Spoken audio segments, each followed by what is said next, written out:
Yeah, well.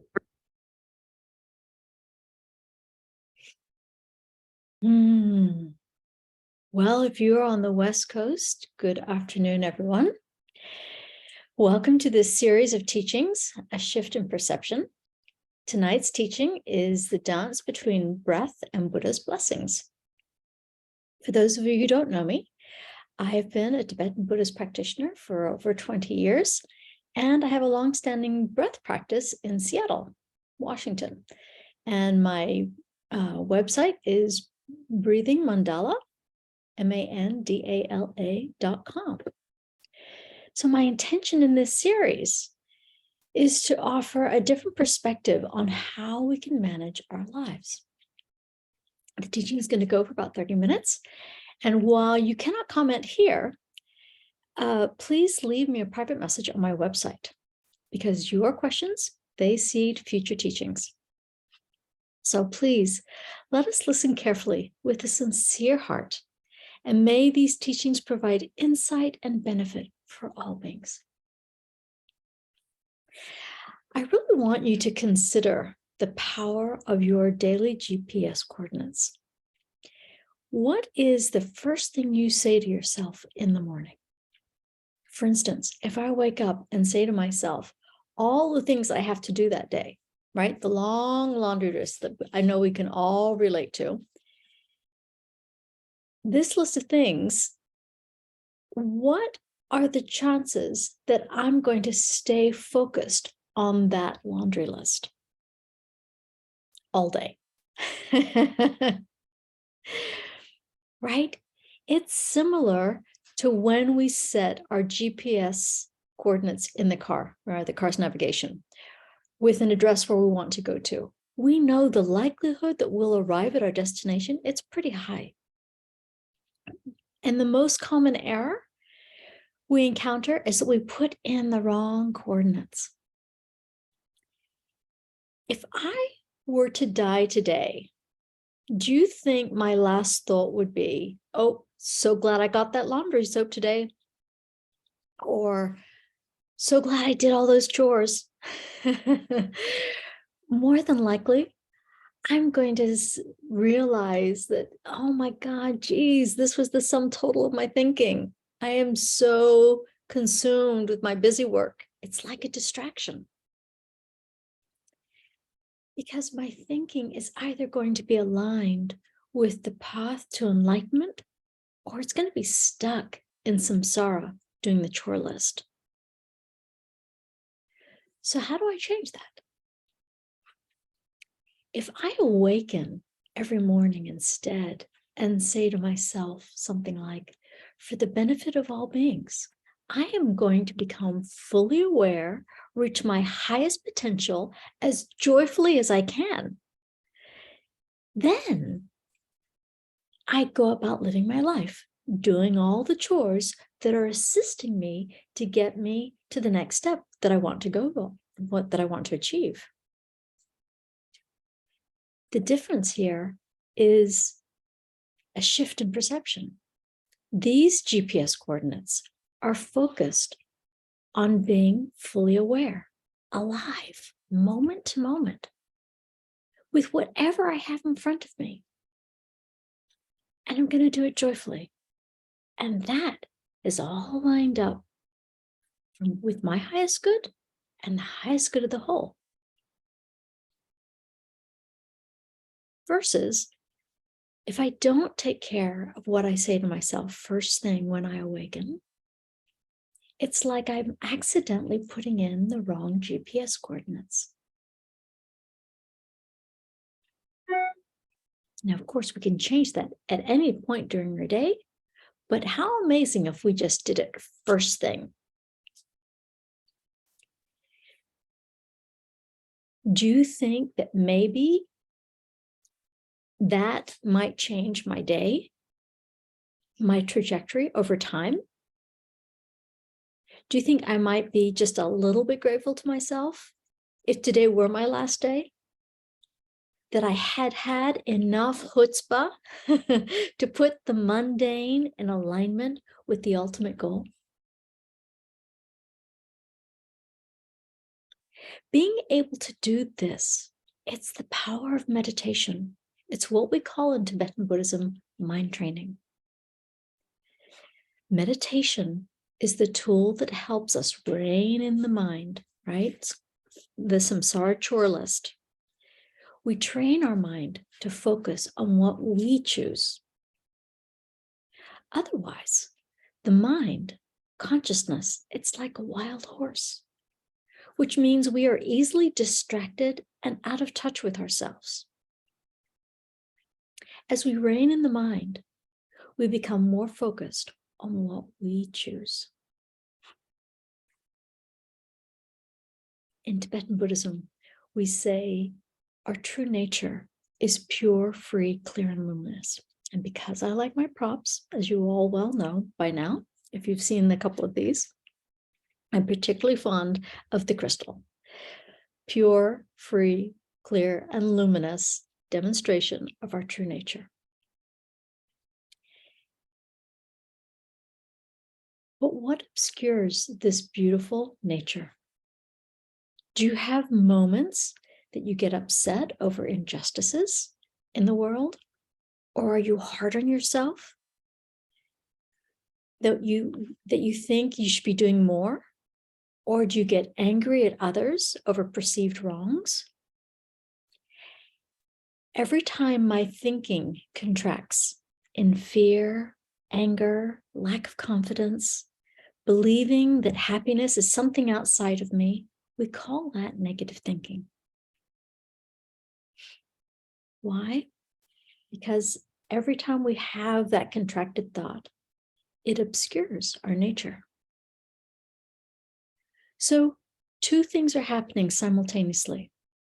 I have the negative thought, right? I'm upset over the war in the Ukraine, and that obscures the nature, right? But in that stress, I simultaneously am physically holding my breath, which acts like a rope around my lungs. The more I repeat the negative thought, the more that rope gets tighter and tighter around my lungs. And my body feels that tension, has that experience of tightness, simultaneously obscuring my nature. Thus, the more I am making myself unhappy.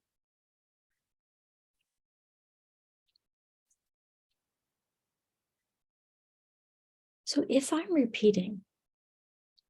at work and I'm repeating, I don't like my boss, or I don't like the way he's talking to me, or she's talking to me, and I'm doing that and I'm regurgitating that over and over again throughout my day, or perhaps my partner, or a child has a challenging habit and I'm grumpy about that. Or I feel like, people don't appreciate me, love me. I don't think I'm good enough, right? All of that is stressful thinking, right? And we're getting tight, we're holding the breath, and we're obscuring our nature. And so we go in life where we just have, somebody cuts us off in traffic, it goes on, the list goes on and on, right? And we're doing those two things. We're holding the breath and as we're repeating that negative thought. So the body's getting tight as well. And these stressful thoughts, right? Not only are they creating the tension and the stress, they're creating my unhappiness, but my body's getting tight. So it's something like a fist, right? I get tight like a fist. And not much can penetrate that fist. But when I engage in mind training, I recognize the thinking that creates the stress. And I also am noticing that my breath is becoming shallow. So as I train myself, I antidote both the thought and I take a deep breath. So I'm doing the two things. So this is beginning to purify my habits of body and mind. In any given moment, I'm either focused on my negative thinking or I'm focused on my positive thinking. I'm either obscuring my nature or I'm aligning with it. So what we just said earlier, what supports me to engage taming my mind? Meditation. Daily meditation is essential. Start small, 1 minute, 5 minutes. It'll quickly become 10 or 20. Some techniques you can use are meditating on a candle. That's a beautiful one. Seeing the light within your own being as you see it outside of yourself. Or you could meditate on a beautiful flower. Again, you're seeing the beauty of the flower is representing your own true nature. And so that is something to meditate upon. So meditation is not about blissing out. It is not, and it's not about always saying mantras in your head. It can be, but the meditation I'm talking about is shamatha, and it is about staying aware in the present moment. And what you're going to notice very quickly is that the mind is going to drift off. And all you need to do is, when you notice that you're drifting off, is simply bring it back in alignment, right? Bring it back in this moment and just notice. And you can, again, just come back to the candle and notice that tendency to go away and come back. I like to make the analogy of a record and how, remember in the old days, those of you who had record players, the needle would get stuck on a groove, and that would be this, and so you'd have this song playing over and over and over again, right? And that's a little bit like us drifting off into space. But every time we notice we're out, we've gone down the rabbit hole, we can take the needle and bring it back and put it back on the song we wanted. And this is going to happen again and again, but we get better and better each time we do it at bringing the needle back and putting it on the song we want. And what happens when you do that neurologically is you're creating a new neural pathway for that new groove. And that is what we want to do. Every time we repeat what we want, we put that needle back where we want it to be, we create a stronger neural pathway for what we want to be focused on. Super important. And this is going to make it easier and easier for ourselves to hold awareness and presence. Another wonderful exercise is to focus on breath counting meditation. This is where every inhale and exhale counts as one. We count each breath up to 7 breaths. And then we repeat that for 3 sets. So 3 sets of 7. And what you're going to find is that this is helping you stay focused.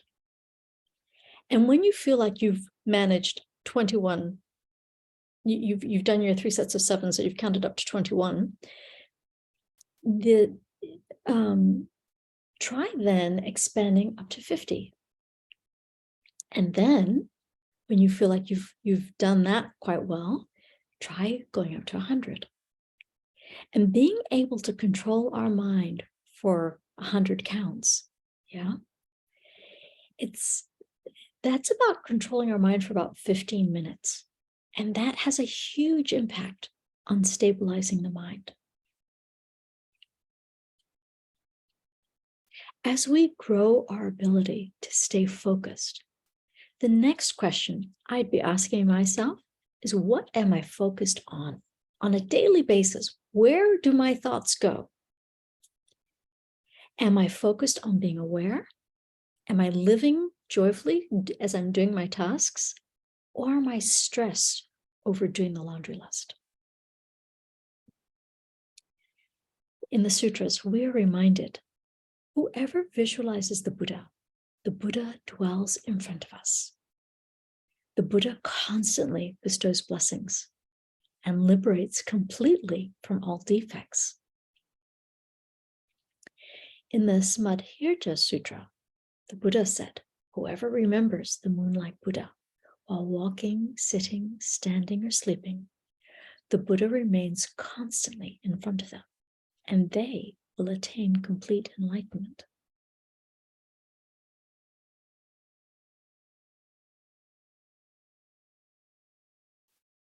My true nature is the seed that helps me establish awareness, conscious awareness. Every time I reside in presence or remember the great beings, and in my case, Buddha, this purifies my thinking and supports my seed to root more deeply.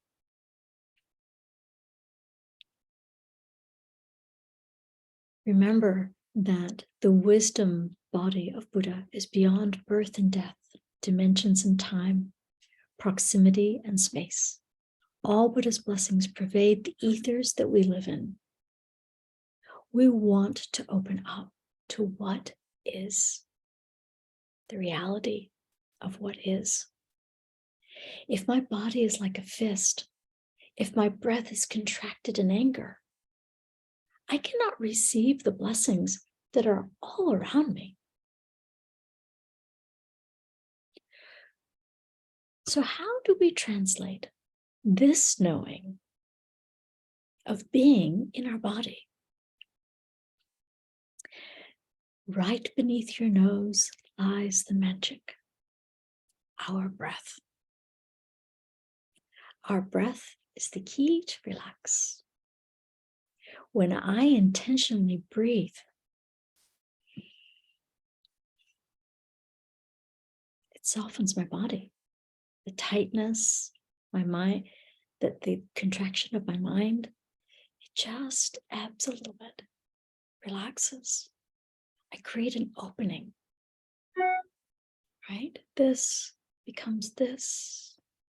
And as I continue to breathe, it opens a little bit more and the contraction eases up. And the more I focus on my breathing,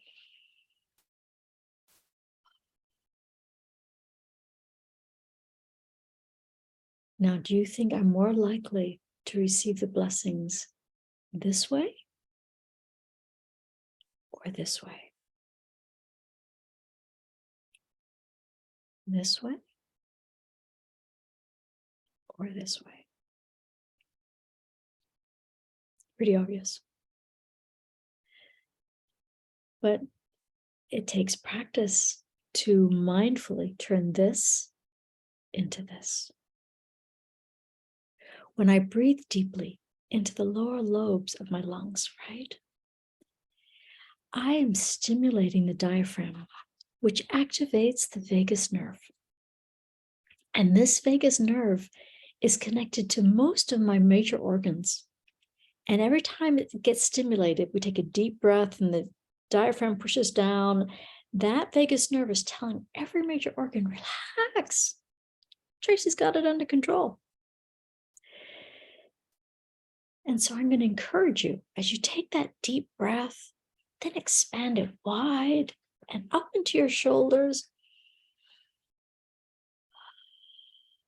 Just let the exhale go like a silent sigh. Let all that control go.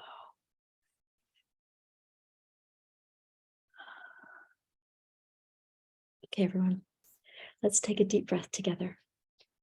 Put one hand on your lower abdomen, one hand on your heart, and breathe gently, right? Take a deep breath, deep and wide, filling the lower lobes of the lungs. Expand your heart, roll that breath into your shoulders, and on the exhale, like a silent sigh, let it go. Loosening neck, shoulders, back. Allow your breath, like the life force of the universe, to fill every cell of your being. And allow this breath to be like a massage, massaging you from the inside out. Let's take 2 more breaths. All right, deep breath, lower, allowing the lower abdomen to extend up wide into your intercostal muscles, the sides of your ribs, up to your shoulders. Exhale. And again.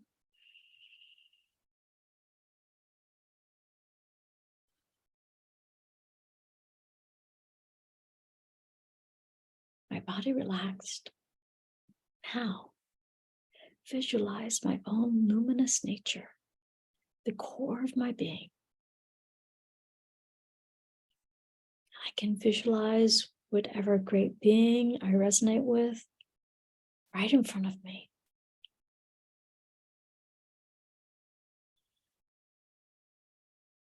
I keep my body relaxed and I continue to breathe deeply and gently.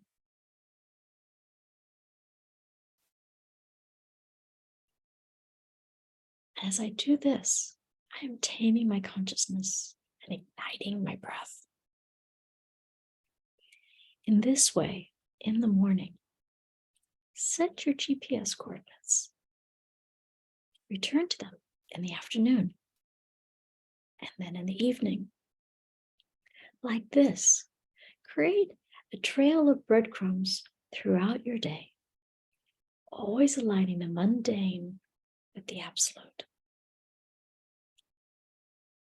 As I do a little bit throughout the day, the Dharma becomes lived. This way, I gently help my body relax over time. This way, I train my mind to stay focused on what I choose. This way, I align body and mind with my ultimate agenda. To be fully awake, aware, joyfully living my life. And then they physically will support each other, body and mind. This way, I live with a grateful, open hand, open to receive the blessings of all great beings, all Buddhas, that are constantly raining down upon us, versus living like a fist. I am now the dual benefit. I live benefiting myself and all beings, and my awareness leads by example. Thank you, everyone. This completes today's teaching.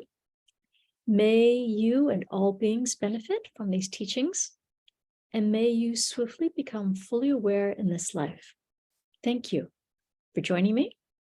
You can re-listen to this video and share it with others from my website, www.breathingmandala.com. You can sign up for my newsletter and receive reminders of upcoming talks. Please leave your questions there.